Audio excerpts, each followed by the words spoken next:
arrestation d'un leader de l'opposition en Tanzanie, le parti Chadema a appelé à manifester, précisant avoir déposé un recours en justice contre les accusations de terrorisme le visant.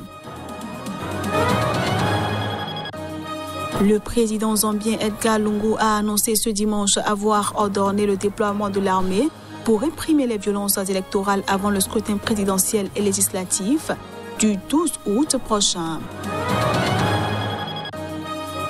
Et puis des centaines de personnes hostiles au confinement bravent l'interdiction de manifester et se rassemblent illégalement dans les rues de Berlin, ce qui a provoqué des échauffourées avec la police.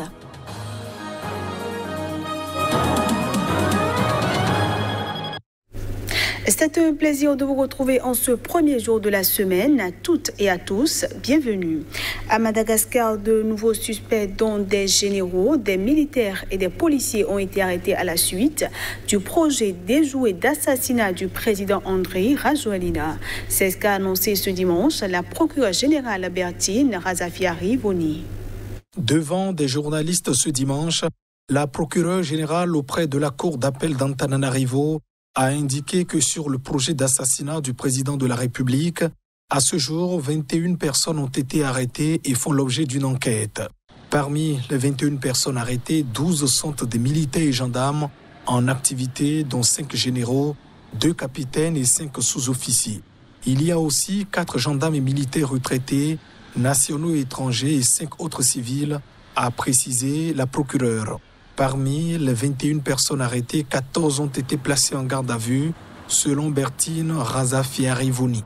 6 personnes, dont 2 Français, avaient été initialement arrêtées sous le soupçon d'avoir été impliquées dans cette tentative avortée de coup d'État. La police a indiqué que 209 300 € avaient été saisis lors des arrestations, ainsi qu'un fusil et 2 voitures.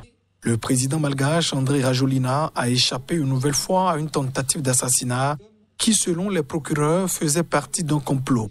Selon les preuves matérielles en notre possession, ces individus ont échafaudé un plan d'élimination et de neutralisation des diverses personnalités malgaches dont le chef de l'État avait affirmé la procureure le 22 juillet sans autre précision. Ces révélations concernant un complot sont intervenues après plusieurs mois de turbulences marquées par des menaces à l'encontre des journalistes couvrant la pandémie de Covid-19 dans le pays et l'apparition de la famine dans le sud. L'enquête suit son cours et a été confiée à la police et à la gendarmerie qui travaillent avec le parquet d'Antananarivo. En Tanzanie, le ton est à la colère dans le rang de l'opposition.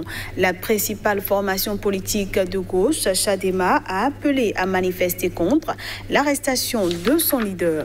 Ses responsables affirment par ailleurs avoir déposé un recours en justice contre les accusations de terrorisme le visant.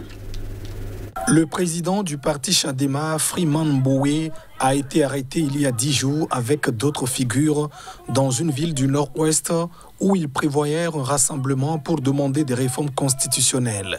Lors d'un point de presse ce samedi, le secrétaire général du Chadema a déclaré que le parti avait déposé un recours juridique affirmant que Mbowe avait été inculpé sans la présence de son avocat, ce qui constitue une violation de ses droits. Le conférencier a également exhorté les membres et les partisans du parti à manifester pacifiquement contre les accusations fabriquées visant le président de la formation avant la prochaine audience prévue le 5 août. Un tribunal tanzanien a décidé mardi de poursuivre Freeman Mbowe, âgé de 59 ans, pour financement du terrorisme et complot terroriste, des infractions qui ne permettent pas de libération sous caution. Le raid de la police et les accusations de terrorisme contre Mbowe rappellent les méthodes musclées de l'ancien président John Magufuli, décédé en mars, et qui ont suscité l'inquiétude des ONG de défense des droits humains et des chancelleries occidentales. Les États-Unis ont exhorté la nouvelle présidente, Samia Suluhu Hassan, à garantir les libertés de tous les Tanzaniens. J'en parlais en titre, le président zambien Edgar Lungu a annoncé ce dimanche avoir ordonné le déploiement de l'armée pour réprimer les violences électorales avant le scrutin présidentiel et législatif du 12 août prochain. Les détails. Le président zambien Edgar Lungu a autorisé l'armée zambienne, L'armée de l'air et le service national zambien a aidé la police à faire face à la situation sécuritaire à quelques jours de la présidentielle du 12 août. Des poches de violence ont été signalées à Lusaka et dans d'autres provinces où des partisans du Front patriotique et du Parti unique pour le développement national se sont notamment affrontés avec des machettes et des haches. Bien que la commission électorale ait interdit les réunions électorales en raison du Covid-19, des affrontements entre partis politiques rivaux se sont poursuivis face à des forces de police pas assez nombreuses. Le maintien de l'ordre public est une corvée quotidienne de la police, mais elle a parfois besoin de l'aide d'autres services de sécurité, a ajouté le président zambien.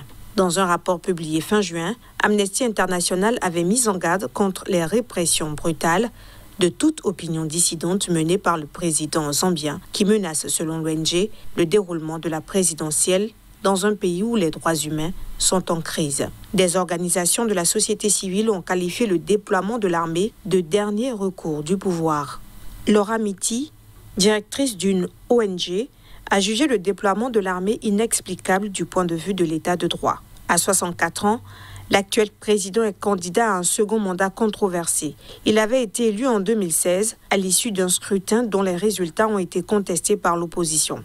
Le principal rival de Lungu, Hakainde Hichilema, a été arrêté à plusieurs reprises depuis qu'il a commencé à briguer le fauteuil présidentiel. Les chefs des confessions religieuses en République démocratique du Congo peinent à s'accorder sur le nom du prochain président de la Commission électorale nationale indépendante. Les 8 chefs des confessions religieuses chargés de désigner le futur président de la Commission ont achevé des mois de délibération sans parvenir à s'entendre. Le processus de désignation par les confessions religieuses du président de la Commission électorale nationale indépendante CENI, relancé en mars après une interruption due à des violences en juillet 2020, s'est conclu sur une note de manque de consensus selon le rapport transmis à l'Assemblée nationale. Ce document, signé par 8 chefs religieux, comporte 2 points de vue divergents sur le plan éthique, indépendance et réputation. 2 confessions religieuses considèrent que, sur le plan éthique de l'indépendance, les griefs contre 2 candidats de la liste affectent leur indépendance et leur crédibilité, peut-on y lire. Ces 2 confessions ont donc demandé que les 2 candidats en question soient écartés de la course, est-il indiqué sans autre précision. En revanche, les 6 autres confessions religieuses ont estimé que les griefs relevés contre les 2 candidats soit ne sont pas prouvés, soit ne concernent pas directement les candidats et ont appelé au vote, mais le président de la plateforme regroupant les 8 chefs religieux n'a pas voulu organiser de vote dans ces conditions, selon le rapport. Sollicités par l'AFP, les responsables religieux n'ont pas voulu révéler les noms des candidats concernés ni les reproches qui les visent. Le 23 juillet, les chefs religieux avaient dénoncé des pressions, des intimidations et des menaces de toutes sortes dont sont victimes certains membres de la plateforme pour nous empêcher de faire librement notre travail, ont-ils dit. En RDC, la loi charge 8 confessions reconnues de désigner le président de la CENI, choix qui doit ensuite être entériné par l'Assemblée nationale avant la nomination officielle par le chef de l'État.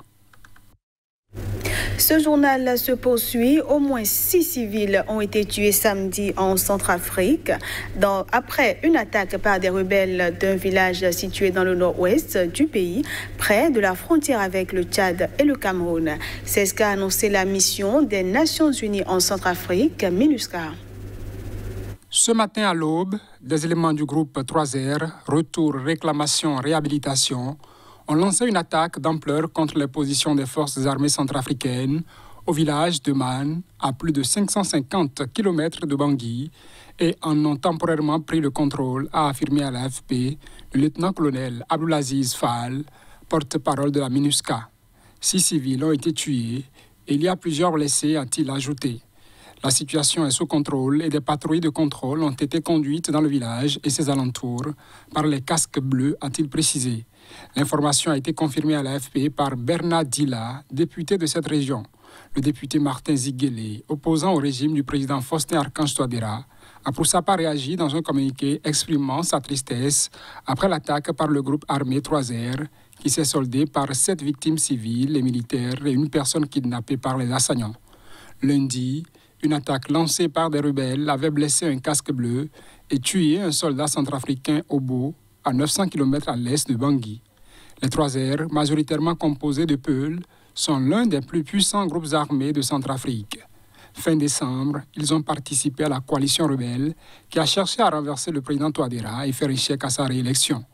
Les forces gouvernementales ont réussi depuis à prendre aux rebelles les agglomérations et une bonne partie des 2/3 du pays qu'ils contrôlaient depuis plusieurs années, essentiellement grâce au renfort de soldats rwandais et à la présence de centaines de paramilitaires russes combattant à leur côté. À la demande de Bangui, la Russie a commencé en 2018 à déployer ses paramilitaires, notamment pour former l'armée centrafricaine et assurer la sécurité rapprochée du président Touadéra. Leurs effectifs ont été renforcés fin 2020 pour venir à la rescousse d'une armée très démunie face à l'offensive lancée par les rebelles. Allons en Allemagne pour finir cette édition. Des centaines de personnes hostiles au confinement bravent l'interdiction de manifester. Elles se sont rassemblées illégalement dans les rues de Berlin, provoquant des échauffourées avec la police. Cette dernière accuse d'ailleurs certains manifestants d'avoir harcelé et attaqué des agents. La manifestation était organisée par le mouvement Kehr den Kehr, entendez libre penseur, qui s'est imposé comme la principale voix critique contre les restrictions sanitaires imposées en Allemagne. La justice avait pourtant interdit plusieurs de ces manifestations prévues ce week-end, notamment celle de dimanche qui devrait rassembler quelques 22 500 personnes. Le tribunal a estimé qu'il ne pouvait autoriser la tenue de ces rassemblements de crainte que les participants n'enfreignent les règles relatives au port de masque et à la distanciation sociale, alors que le nombre d'infections en Allemagne repart à la hausse. Ils ont essayé de briser la chaîne policière. Cela a conduit à l'utilisation de gaz irritants, de matraques et à des violences physiques, a tweeté la police de Berlin, précisant que plusieurs personnes ont été arrêtées. 2000 agents en tenue anti-émeute dans toute la ville en prévision de la manifestation interdite avaient été déployés. Certains manifestants brandissaient des pancartes proclamant liberté ou non à la dictature du corona et très peu de masques étaient visibles dans la foule. Le mouvement à l'origine de la manifestation fédère des membres de l'extrême gauche, des adeptes des théories du complot, des détracteurs de la vaccination ainsi que des partisans de l'extrême droite. Et c'est la fin de cette édition que je vous remercie d'avoir suivi.